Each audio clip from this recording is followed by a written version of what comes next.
don't forget to work with sales when you do your pricing. Coffee's for closers only. So we've established my proposal is sound in principle. Now we're just haggling over price. Let's see how much we're going for on eBay. I mean, it's the same as Dunkin' Donuts. Cost 15 times the price. Welcome to Impact Pricing, the podcast where we discuss pricing, value, and the artistic relationship between them. I'm Mark Stiving, and our guest today is Steve Laborda. Here are 3 things you want to know about Steve before we start. He is the CEO of Valuebizbooster. His recent book is Master the Art of Value-Based Selling. He's an expert in the chemical industry. And oh, by the way, he enjoys rock climbing. Welcome, Steve. Welcome. Happy to be here, Mark. Oh, it's going to be great. I know you don't call yourself a pricing person, but I want to ask the question that I always start with anyway. How did you get into pricing? By coincidence. So, as you said it, I'm from background, I'm in the chemicals, and I have been moving to more and more commercial topics. And one was pricing. Kind of, oh, Steve, you are the closest who knows what to do with it. So let's start there. And then suddenly I had to implement a pricing tool. Yeah. And then it got more and more towards pricing during my career. Yes. And so when you say you were in the commercial, you mean more of a sales role inside a chemical company? Sales was a part of it. I had various roles like business management, marketing, pieces of product management. So for me, commercial is really the cross-functional team actually between sales, marketing, pricing, product managers, customer service, because they need all to work together anywhere. So yeah, and it almost sounds like it's a profit and loss responsibility role. Yeah, that's true as well. Yeah, so that's you can summarize it that way. Well, which means you're running your own business. Right, which is pretty cool. Yeah.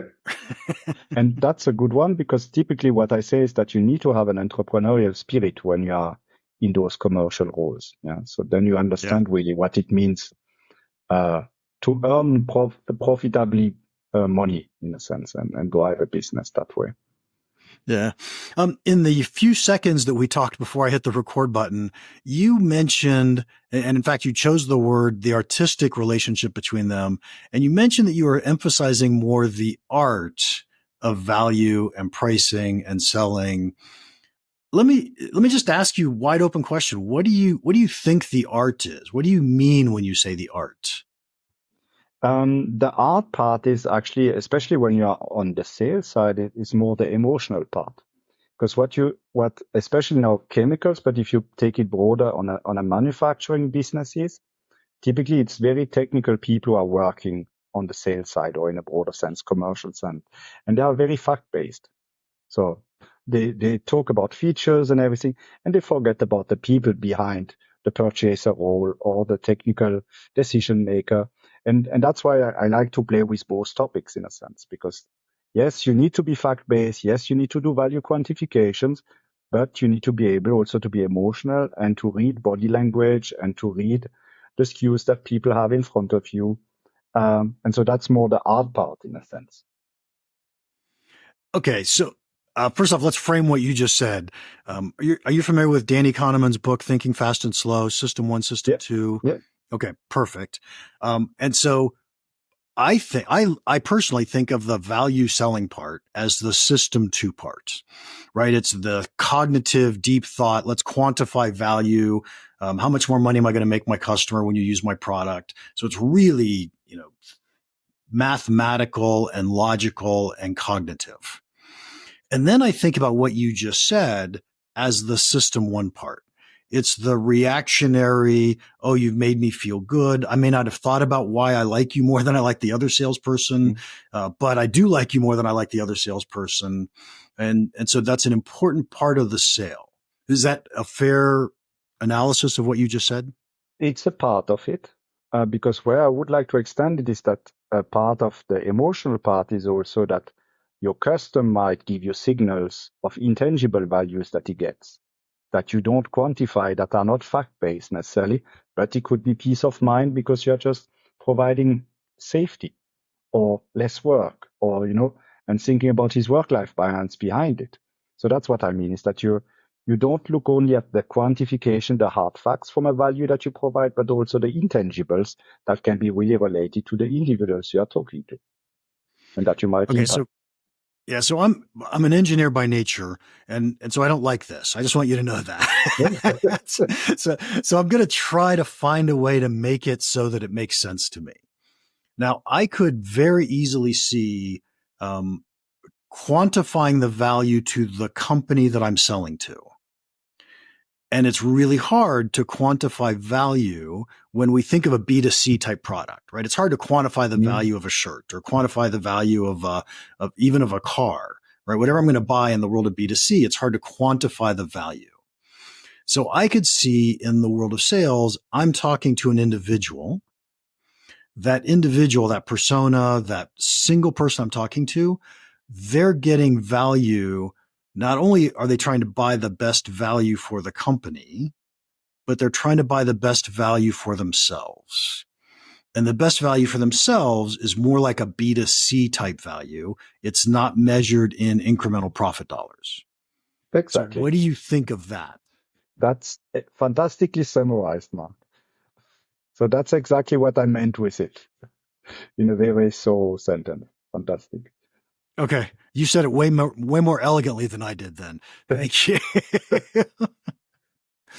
And so in my mind, I always thought salespeople excelled at that part, and they were horrible at the let's quantify value for the company customer. And your experience is different than that? No, I would say there's a third dimension. So there's this art and science of value selling, and then there's this big chunk which is called relationship selling. And I would say they excelled at the relationship part. So building great relationships, and in the old days when they were allowed and there was not anti-bribing rules and everything, they were going golfing and going to restaurants and having fantastic. So they excelled at that part.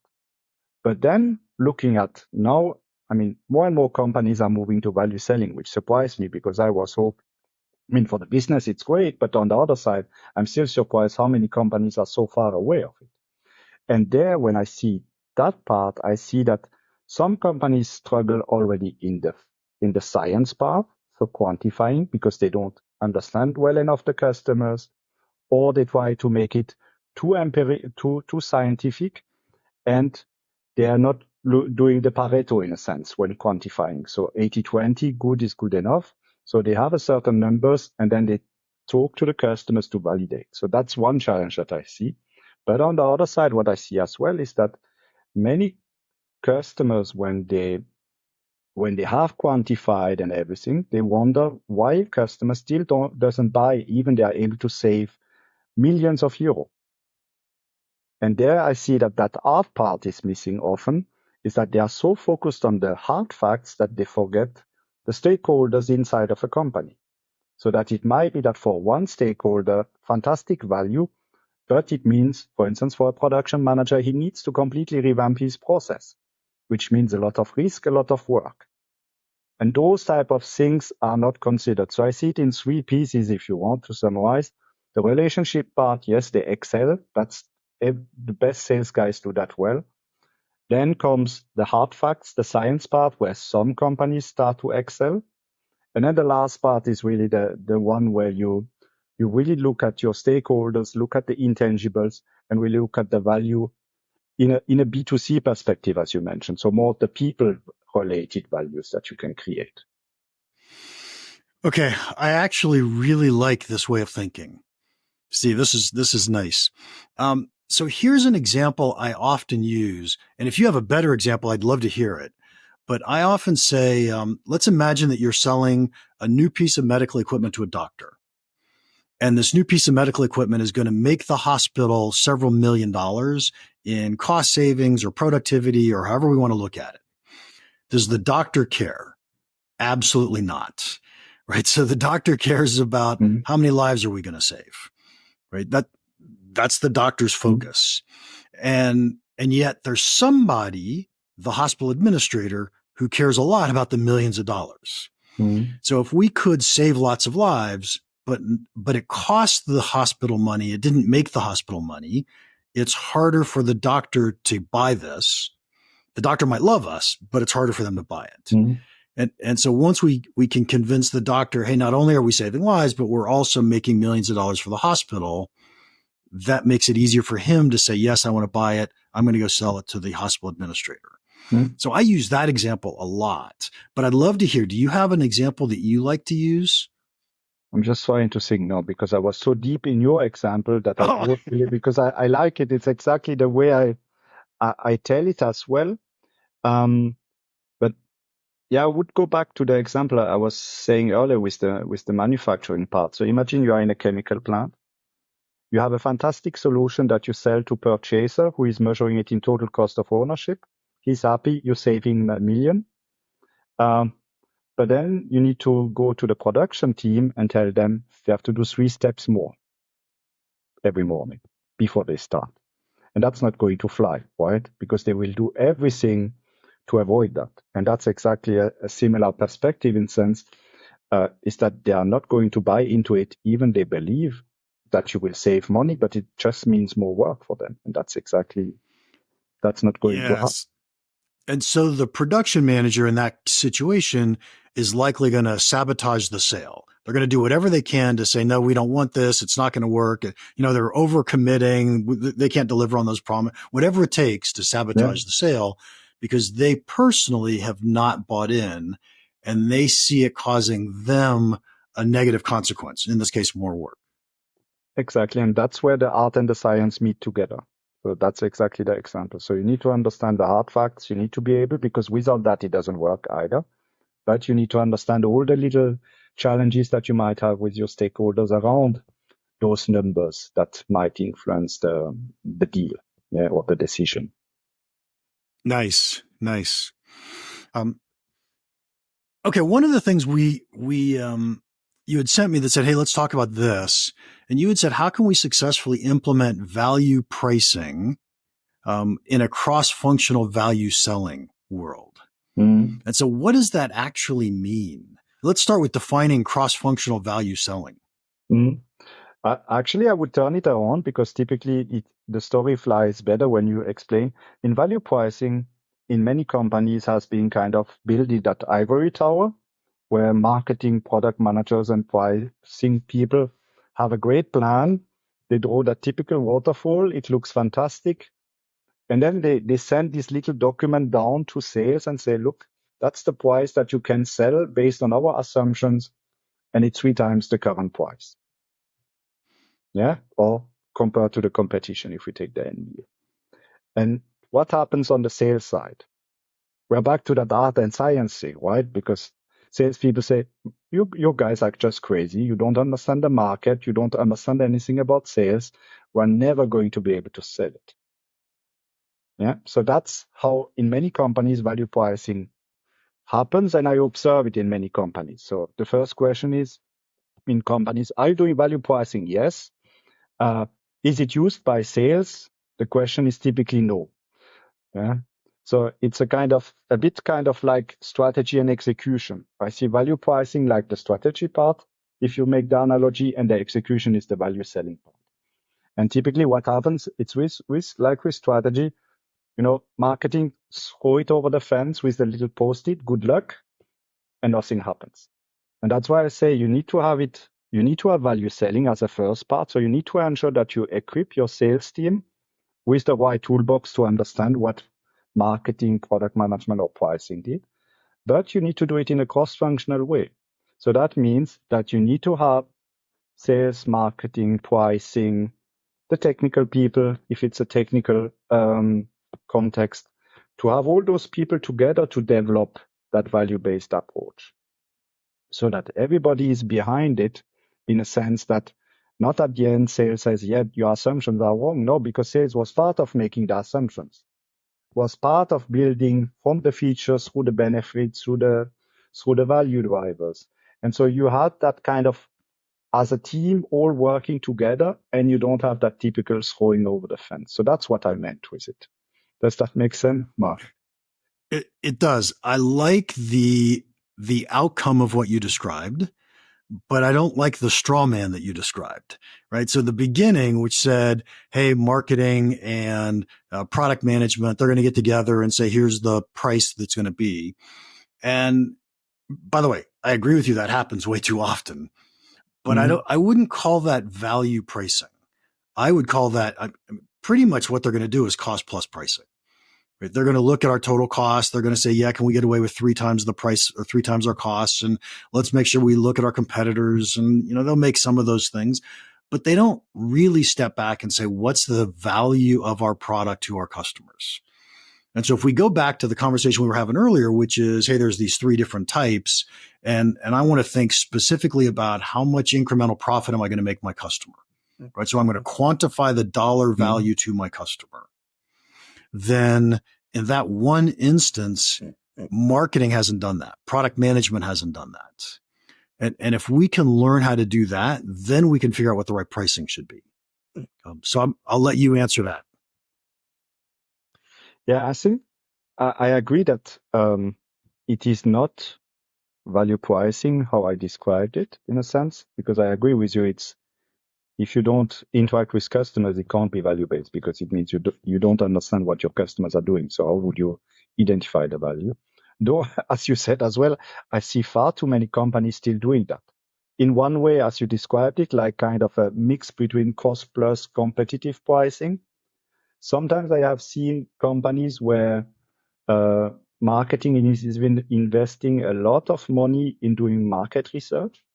So trying to understand through interviews and through conjoint analysis and everything, finding out kind of what could be the value.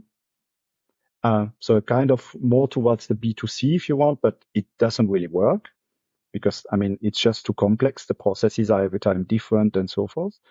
And so I agree with you. That's not really value pricing, how I would call it either, but that's what they name it. Let's put it that way.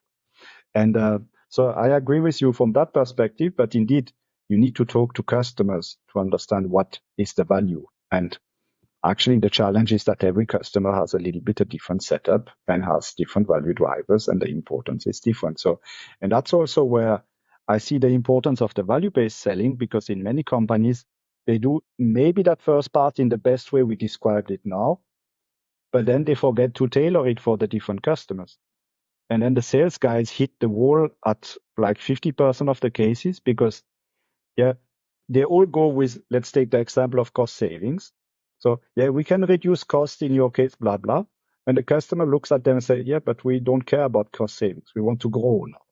So, that is a very typical pitfall where they just go with one elevator pitch, kind of with one value proposition and a set of value arguments without really interacting with the customer. And we're back to that art and science exercise, right? Yes. I often see companies create ROI calculators. And can I tell you how much I hate ROI calculators? Go ahead. Tell me. So an ROI calculator in my mind is what you just said, which is, hey, here's how we deliver value to our customers. Mr. Customer, put in these 3 numbers, and we're going to tell you how much money we're going to make you. And 2 things. First off, your customer doesn't believe it. So that's one. And number 2, your customer may care about different things than what you're measuring and putting in your ROI calculator. And so it really is, have we talked about where the value is? Have we helped our salespeople understand where to look for value? But it's up to the customer as to where they want value, where they're going to get value. And that's a very valid point. And the question is, what is the job of a value calculator? I like to call it value calculator because ROI calculator is it narrowing it down again already in a sense. So, the question is, what is the role of the value calculator? Is it to define the price? Is it to make a teaser to your customer that he gets excited about your offering? So that's also something where many companies are kind of too stiff in the sales process they do. And they say, okay, you do all the discovery and now it's time to use the value calculator. So you ask you a few questions with the numbers and then you show the number to the customer so that he agrees on the price. Worst case is you do it in the negotiation, right? I have seen that happening as well. Never do that, but I have seen it. Yeah. But so, and I think that's important. The value calculator is there for me to give the confidence to the salesperson about the price that he can defend at the customer. That's the main role of a value calculator for me. And then you can derive it. Of course, you can use it to base for your pricing, but you can also use it as a teaser. So if a customer doesn't have a clue, you can show him, look, that's what we have done for other customers. Let's just enter your numbers just to get a feeling. Is it worth it or not? In the best case, it's yes, and you continue the discussion in that way. It's no, then you can continue and say, okay, then let's talk about the other things that might be relevant to you. Because sometimes the challenge is that your customer even doesn't really know what he needs and what he wants. So that can help also in the discovery phase, obviously. Yeah. So my preference in this, and the reason I don't like ROI calculators at all, and possibly the value calculator could be a little different, but my preference is, instead of giving an Excel spreadsheet or having an Excel spreadsheet and entering my customers' numbers and saying, look, here's what happens. My preference is always to just ask them the leading questions and let them do all the math. And when they do the math, they believe it. And when we use our magic Excel spreadsheet, it's like, oh, I don't believe that. For whatever reason, I can't believe it. But if they do the math, it's way more believable. I agree. Though the challenge is also that sometimes either your customer doesn't see it as a priority, so he will not do the calculation, or he doesn't have either the full picture. So that's the other tricky part. So I would do it in a collaborative way. So I agree with you, just having a finished calculator where, you have a black box and whatever the customer enters as number, it's always a high price. I caricature now, but that doesn't work. But if you do it in a collaborative way so that you work with your customer, building up in a sense the model, even you should know what is behind it, that can help a lot to build up the confidence. But I wouldn't like to leave it completely to the customer, because also there you don't know if someone has the capability to do it. Oh, I agree completely. So I think the salesperson should be walking them through the math so that the customer can do it. And that's why that's why our salespeople need to understand where that value comes from. That's what makes a huge difference. One of my ways of thinking about this is that, look, does your customer actually know how much value they're going to get from your product? And the answer is no. They've not bought it before. They don't know your product as well as you do. They don't. Does your salesperson know how much value any given customer is going to be able to get from your product? And the answer is no, because we don't know that customer's situation and what's going on. And so the only way we could figure out value is to talk about it, right? To have that collaboration between the salesperson and the customer to say, hey, let's jointly figure out, is this worth it, right? Does this make any sense for us at all to be continuing our conversation? Yeah, definitely. I fully agree. So that's the only way you can really do it. But that means at the end, you need to educate your salespeople to do that. Because especially in the manufacturing world, I see far too many people that are kind of doing that monologue, who believe that they're going to convince the customer just by talking to the dead end. And then they are lucky. Sometimes customers buy because they say, okay, now he's going to stop talking, so I'm quiet now for another 12 months. Yeah. But, and I'm always surprised how salespeople feel that asking questions and listening is difficult. And I find it actually relaxing, because you have so much time to think about while you are listening, while you ask a question. But then I get always that argument, yeah, but I can't show my expertise then. And I said, that's not true, because if you ask the right smart questions, you can show even more than that you have the expertise than if you're just talking through a desk by PowerPoint, for instance, with 256 slides in 30 minutes. Yeah. So that's where I get many customers struggling, is really to lean back, to listen, and to ask questions. And I mean, that's the key element, obviously, for that discovery and that collaborative approach. Yeah, I often think that buyers won't trust you. They won't buy from you until they think you understand their problem. And you don't understand their problem if you walk in and spew a bunch of technology and features. But when you ask questions and listen and then regurgitate what they said back, now you understand their problem and they're much more likely to listen to your solution. Yeah. So And I like that. and that's interesting because there's another thing. So I agree with you. You need to build that trust and credibility through understanding their problem and ideally solving it. But what is interesting is that when you ask salespeople, what is the most important thing for a purchaser? They still believe it's price. But if you look the last year's surveys and everything, most of the purchasers are also looking for value.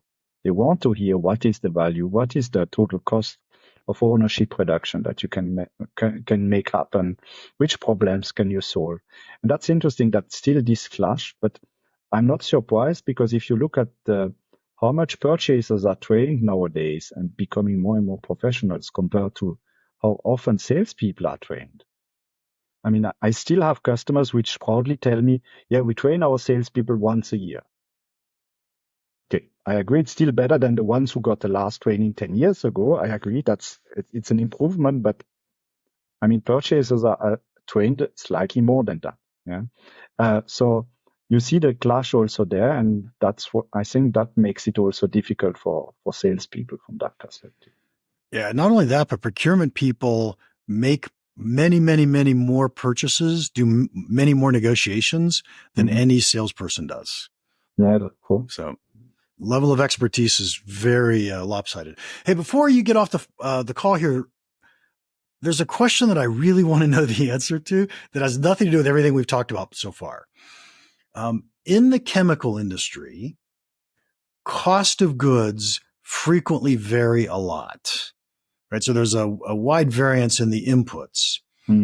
I despise cost plus pricing, but if you're not going to use cost plus pricing, how is it that you manage the pricing of a chemical output when the input costs are varying so quickly and rapidly?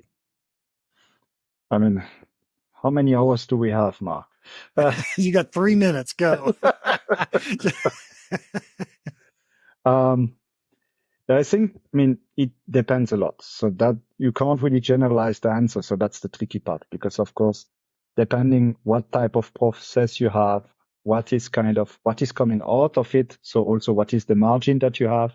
So you will have variances, obviously, but you will have elements like, I mean, the contractual terms in length, for instance, is something that will help you to drive that thing. Yeah. So you will just try to have, if the situation is such that you have a high volatility, you try to have the lowest price for the longest time. Yeah. So that's one way of doing it. Sometimes you play with the formulation. So if you're not just very early in the value chain, but a bit further where you have blends or formulations, then you optimize your formulations and you have a range of formulations which are kind of in a similar performance bandwidth, but from a cost perspective, they vary. Yeah, so that you can play with that. So and then you have, of course, different sources. So that are the things that you are doing, but you are always playing in a kind of in a range where you know that you are on the safe side. Yeah. So that would be my 3-minute summary. Got it. So here's what I always thought of as a solution to this problem, although I've never been in the situation, so I didn't have to worry about it. But I've always thought the solution could be something like, we're going to do cost plus value. So in other words, I'm putting gold into my product. I put this much gold in. So we're going to charge you for this cost. So as the cost fluctuates, your price fluctuates. But there's also this value kicker that says, here's the real value I'm adding on top of the materials. Mm-hmm. And so that's my price. So is that feasible, not feasible?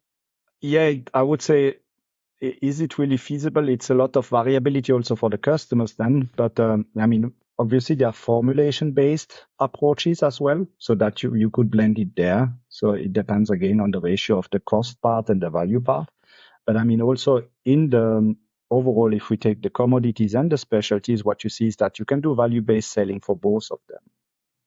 It's just the ratio in a sense of value that you add that is different. For a commodity, it might be services or something, and then it's a little piece of value. For a specialty, it might be a huge part of value.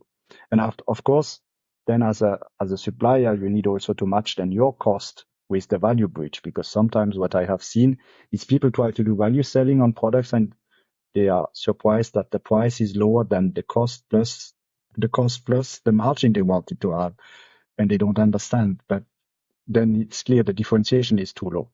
Yeah. Exactly. But Exactly. yeah, And we get out of that business. yeah, exactly. So you need to, and that's important. Just to summarize, I think many people believe that value selling is the holy grail, or a silver bullet, whatever you want to call it, right? But it's important, especially in the chemical industry. I have seen it. It doesn't work everywhere. So you need to widely select where you do value selling, and where you simply maybe do just cost plus pricing or supply demand or formula based pricing, and sell it that way. But then the consequence is no services or limited services and lean and mean, right? So that's a bit the consequences. Yeah. Steve, we're going to have to wrap this up. This has just been fascinating. I've loved talking to you, but I'm going to ask you the final question. What is the one piece of pricing advice you would give our listeners that you think could have a big impact on their business? That's easy. Don't forget to work with sales when you do your pricing. Nice. Okay. I'm going to restate what you said, and that is price relative to value, and make sure you understand what value really means. And salespeople probably understand it better than you do. Yeah. So excellent. To our listeners, thank you so much for your time today. If you enjoyed this, would you please leave us a rating and a review? And to Steve, if anybody wants to contact you, how can they do that? I think the easiest is really just go to LinkedIn or I'm sure you are going to share the link of my LinkedIn profile and send me a message or a contact request. I'm happy to continue the discussion then. Perfect. Thank you so much. And finally, if you have any questions or comments about the podcast or pricing in general, feel free to email me, mark@impactpricing.com. Now, go make an impact.